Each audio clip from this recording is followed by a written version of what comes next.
there's a huge value in creating some new spaces, but not if you just kind of bring the old way of thinking, like what does that new space create and how do we think differently about that? So tell us a little bit about that process of what's going Yeah, on in your school right now.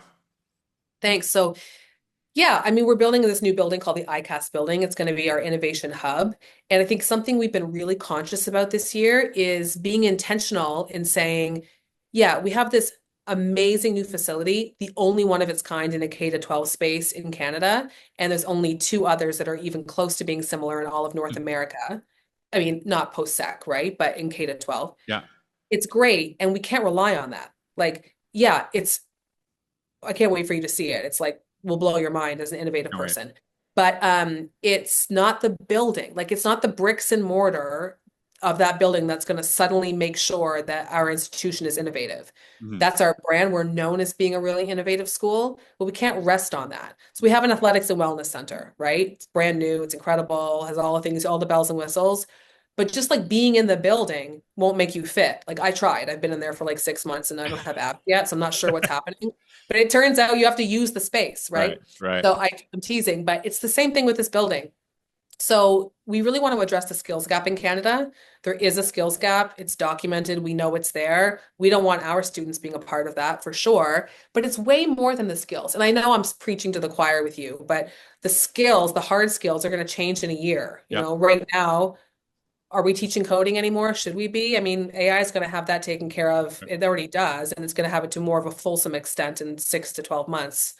It's not about the hard skills. That's part of it. It's about the mindset. Like, how are we building our girls and students to be innovative thinkers who can solve complex challenges? Mhm. So, a way that we're addressing that is like with an open innovation like hub. So getting outside companies, like partnerships with great companies, thinking like Google, Apple, DMZ, to come in and like give us their problems and be working with our kids to solve the problems in an open-ended way, bringing in different industries. So like having our expert in residence program, we'll be having experts from like lots of different industries come in and like present problems of practice from their industry and have our kids work through the problem solving with them. That's the kind of mind shift we're looking to do. And it's like beyond the building. So even our HR department right now Mhm. is there, everyone's always in when you've got an idea at Branksome, which I love. Like, hey, we're working on being more innovative.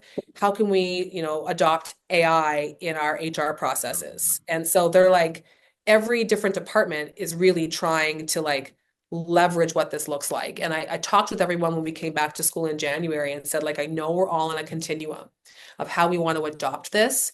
You don't have to some of you have your GPS set to the destination, like you know where you want to go. You're like, I know how to get there. I've got it all mapped out. My playlist is ready. Others don't have their key in the ignition.